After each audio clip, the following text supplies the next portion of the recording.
Assalamu alaikum. Now we will cover the remaining topics. Directing sources देख लेते हैं। सबसे पहले क्या होगा, सेंसेस हो एक पार्लिमेंटेट की जो सेंसेस है उसमें हमारे पास 14 NADPH रिक्वायर होते हैं।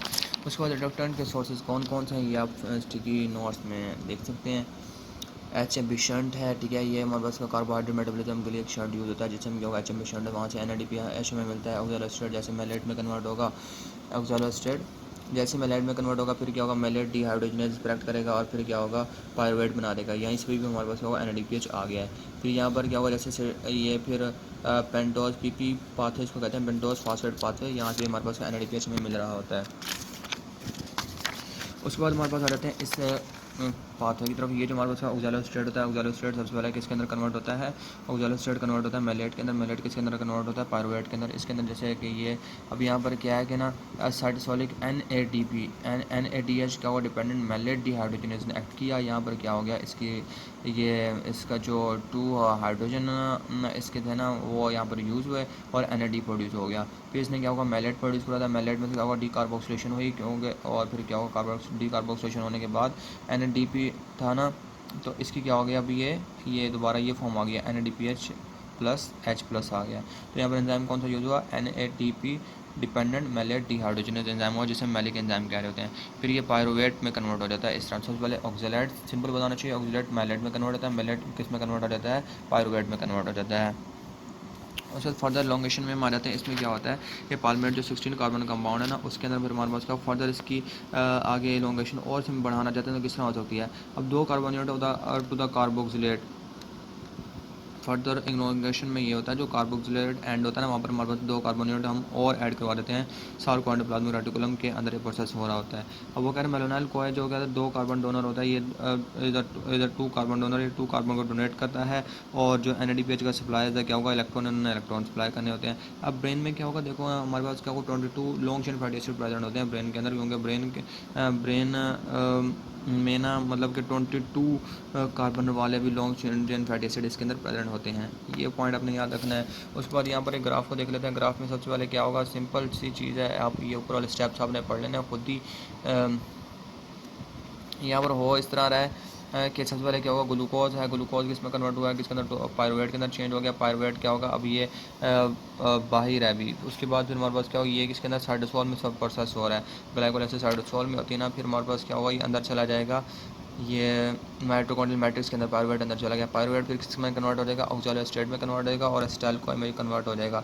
अब एसिटाइल कोए क्या होगा, सिट्रेट से यहाँ पर सिंथेटेड की सिंथेसिस हो गया ना, क्योंकि इसने बाहर जब आना है तो ये इस तरह नॉर्मली नहीं आता था। इंदर माइटोकॉन्ड्रियल मेम्ब्रेन है ना, तो ये सिट्रेट की फॉर्म में आएगा, जैसे हमने पहले ही पढ़ चुका है। सिट्रेट बनेगा, सिट्रेट की फॉर्म में बाहर आएगा। सिट्रेट दोबारा क्या होगा, ATP सिट्रेट लाएगा जिसके ऊपर एक्ट करेगा और ATP एसिटाइल कोए में कन्वर्ट कर देगा और ऑक्सैलोएस्टेट में कन्वर्ट कर देगा। अब जो ऑक्सैलोएस्टेट है इस पर क्या करेगा, मेलेट डिहाइड्रोजनेज एक्ट करेगा, जैसे हम पीछे पढ़ा है यहाँ पर इस साथ वाले ग्राफ के अंदर मेलेट डिहाइड्रोजनेज एक्ट करेगा और इसे कन्वर्ट कर देगा किसके अंदर, एलमेलेट के अंदर। फिर मैलिक एंजाइम एक्ट करता है, इस सेकंड स्टेप में इसके मैलिक एंजाइम एक्ट करा होता है। इधर भी मैलिक वही चीज़ है, मैलिक एंजाइम एक्ट करेगा, उसे गैस में कन्वर्ट करेगा, पायरुवेट में चेंज कर देगा। अब बेसिकली होता है यहाँ पर क्या है कि इसके अंदर NADP ना कि क्या बना देगा, NADPH बना देगा। अब NADPH ये ना, ये बेसिकली यूज़ हो रहा है पालमेटेट की सेंथिस के अंदर। एसिटाइल को यहाँ से बना था सिस्टेट से, सिस्टेट से फिर क्या होगा, वो कह रहा है कि जो एसिटाइल को है पालमेटेट बनाने में यूज़ हो गया, किसको यूज़ करते हुए, इसके H पॉजिटिव को यूज़ करते हुए। ओके, बाकी ये इसके अंदर ये स्टेप्स के अंदर यही चीज़ें बताई गई हैं।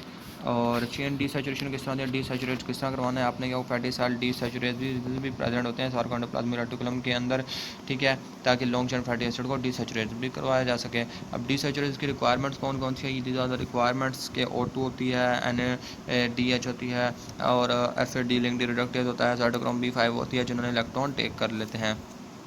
एब्डक्टेजेस कौन कौन सी यूज़ होती हैं, NADPH यूज़ होता है, आइसोस्ट्रेट और उसके बाद मैलिक एंजाइम भी यूज़ होता है। अब ये क्या करते हैं, बेसिकली ये डीसैचुरेटेड क्या करते हैं, ये सिस बॉन्ड को ऐड कर देते हैं। The first double bond is typically inserted क्या होगा, इसके दरमियान 9 और 10 के दरमियान इंसर्ट किया जाता है, क्योंकि हमें पता है कि 16 कार्बन तक तो कुछ नहीं होता ना, वो सारे क्या होता है सिंगल सैचुरेटेड कंपाउंड होते हैं। फिर क्या होगा, पहला बॉन्ड 9 और 10 के दरमियान एंटर होता है और फिर ओलिक एसिड हमारे पास 18 कार्बन वाला कंपाउंड बन जाता है। उसके बाद नेक्स्ट पर आ जाते हैं ब्रेन के अंदर। इसके अंदर क्या होगा, वो कह रहा है कि मोस्टली अनसैचुरेटेड फैटी एसिड होते हैं। अब जो जो देखा जाए तो देखें फैटी एसिड 3 लगे होते हैं ना ग्लिसरॉल के साथ टीचीज़ बनाने के लिए। अब जो पहला जो होता है सैचुरेटेड है, दूसरा अनसैचुरेटेड होता है, तीसरा हमारे पास क्या होगा सैचुरेटेड या अनसैचुरेटेड कोई भी हो सकता है। ग्लिसरॉल के साथ मिलेगा एस्टरीफिकेशन होगी, फिर हमारे पास क्या होगा ये बन जाएगा टीचीज़।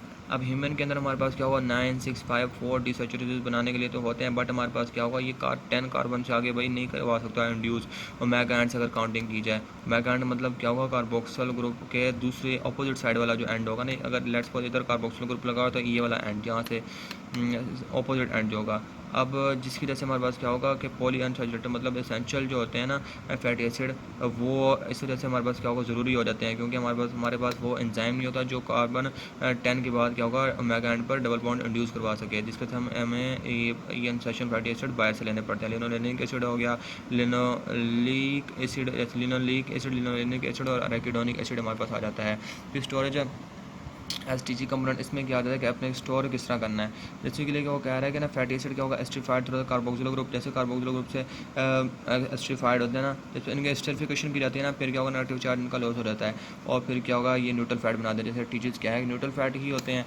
फिर हमारे पास आ जाता है जी ये टीचर्स की स्टोरेज फंक्शन किस तरह होती है।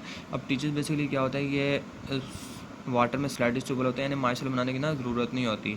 अब वो जो कह रहा है कि ना ये वाइट एडिपोज टिश्यू के अंदर क्या होगा जमा होते रहते हैं, फिर क्या होगा एनर्जी प्रोवाइड करते हैं, जबकि क्या होगा ब्राउन एडिपोज टिश्यू के अंदर ये हीट प्रोवाइड करते हैं और क्या होगा नॉन शेयरिंग थर्मोजेनेसिस में ये इन्वॉल्व होते हैं। अब जो लिवर प्राइमरी साइड है ना टीचर्स कैंसर की, वो कहाँ पर होती है लीवर में हो रही होती है। अब होता क्या है कि ग्लूकोज जो है ग्लूकोज 6 फास्फेट में कन्वर्ट होता है और वो फ्रुक्टोज 6 फास्फेट में कन्वर्ट होता है और वो fructose 6 phosphate G3P glycerol 3 phosphate में और डाईहाइड्रोक्सीसीटोन फास्फेट में कन्वर्ट हो जाता है।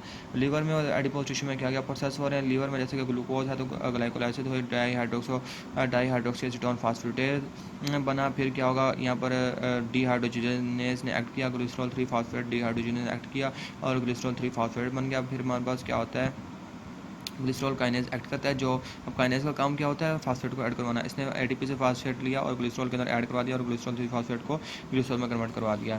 यहाँ पर क्या है कि आगे वाला प्रोसेस नहीं होता, क्योंकि मसल एडिपोज टिश्यू के पास क्या होगा कह रहे कि ग्लिसरॉल काइनेज नहीं होता, डेट्स वाई हमारे पास यहाँ तक ग्लिसरॉल 3 फास्फेट तक ही स्टेप रुक जाता है। नेक्स्ट पर चलते हैं। नेक्स्ट पर चलने के बाद ये आ जाता है कि हम ये पढ़ लेते हैं सबसे पहले कि फ़ैट किस तरह कन्वर्ट होते हैं, कि how fat can be store, fat किस तरह स्टोर हो सकते हैं। फैट हमारे पास वाइट एडिपोज टिश्यू की फॉर्म में भी स्टोर हो सकते हैं और ब्राउन एडिपोज टिश्यू की फॉर्म में भी स्टोर हो सकते हैं। जो वाइट एडिपोज टिश्यू है उन्होंने एनर्जी देनी होती है, जबकि ब्राउन एडिपोज टिश्यू ने हीट देनी होती है। चाइल्ड में बेसिकली मोस्टली पाया जाता है। नॉन शिवरिंग थर्मोजेनेसिस में बेसिकली क्या होता है कि जो ब्राउन एडिपोज टिश्यू है ना वो क्या है इसके अंदर क्या होगा अनकपलर प्रोटीन होती है। अनकपलर प्रोटीन की वो होल प्रोड्यूस करवा देते हैं इन द माइटोकॉन्ड्रियल मेम्ब्रेन के अंदर, जिसकी वजह से ऑक्सीडेशन होती है, बट क्या होगा हीट भी प्रोड्यूस होती है, लेकिन क्या होगा एटीपी कोई अनकपलिंग की वजह से ना फिर एटीपी प्रोड्यूस नहीं हो रही होती, ये इसका नुकसान है। और बाकी जो है एपो ई एपो B100 लीवर में एपो B100 तो लीवर के पर इसके रिसेप्टर होते हैं ना, ये लीवर ऐड करवाता होता है। और एपो C2 जो HDL हमें दे रहा होता है, ये एडेड किए नेसेंट VLDL के अंदर ऐड किए जाएंगे। ठीक है, VLDL किस में कन्वर्ट होता है, पहले काइलोमाइक्रोन होता है, फिर VLDL में कन्वर्ट होता है, फिर LDL में फिर VLDL LDL में कन्वर्ट होता है। LDL क्या होगा, अब LDL क्या होगा अगर store in the gonadal cell के अंदर स्टोर हो जाता है एज अ कोलेस्ट्रॉल ईस्टर के तौर पर। इसके अंदर क्योंकि गोनाडल सेल के ऊपर क्या होते हैं कंटेन B100 के रिसेप्टर्स होते हैं। अब फिर नेक्स्ट आ जाते हैं। नेक्स्ट में पीछे अगर हम देखा जाए तो इधर ये टीचीज आर सेंसाइज लीवर के अंदर, इंटेस्टाइन के अंदर, एडिपोज टिश्यू के अंदर यहाँ पर सेंसाइज किए जाते हैं। काइनेज मसल के अंदर प्रेजेंट नहीं होते। इन मसल्स के अंदर बेसिकली होता है क्या, सिर्फ इतना ही पहुँचाता है ग्लिसरॉल 3 फास्फेट तक, जैसे हम पहले पढ़ लिया है एडिपोज टिश्यू मसल में। Liver is the major hub for the synthesis and degradation of the fatty acid, यहाँ पर सिंथेसिस भी होता है डिग्रेडेशन भी होता है। पहले पन में से क्या करना होता है एक्टिवेट करवाते हैं, इसने क्या प्रोटेक्ट भी करना होता है, लेकिन एट अ टाइम जब हमारे रिक्वायरमेंट होती है ना तब ये क्या एक्टिवेट करवा देती है लाइपेज एंजाइम को। सो R1 रिमूव कर देते हैं और डैक प्रोड्यूस करवा दिया जाता है, डैक प्रोड्यूस होता है। अब पहले हम इसको थ्योरी को कवर कर लेते हैं, यहाँ से फिर हम यहाँ पर साइकिल देखते हैं।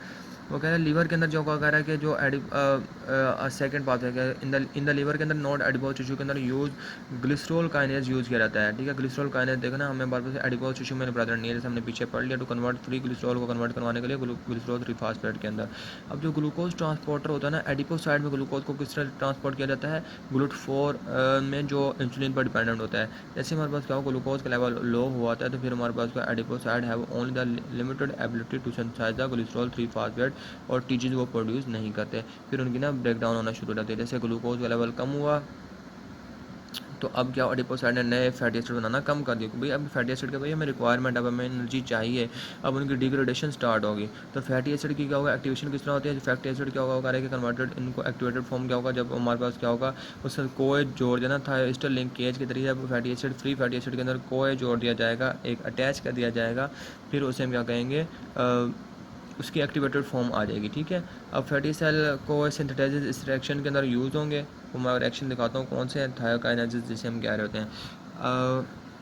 ये टीजीज फेट लीवर की लीवर में क्या होता है, एडिपोज टिश्यू में क्या होता है, वाइड एडिपोज टिश्यू में क्या होता है कि टीजीज क्या होना एंडहाइड्रस फॉर्म में स्टोर होते हैं as fat droplet in the cytosol of the cell. अब पेरिलिपन का काम क्या होता है, जैसे फैट ड्रॉपलेट होते हैं ना छोटे छोटे फैट ड्रॉपलेट, तो वो क्या करते हैं उनके गिर्द क्या होगा, पेरिलिपन एक प्रोटेक्टिव कोट के तौर पर काम करती है और क्या होगा फिर उसे लिपोलाइसिस भी करवाती है। ये देखें ना, आप प्रोटेक्ट भी करवा रही है फ्रॉम द लिपोलाइसिस से।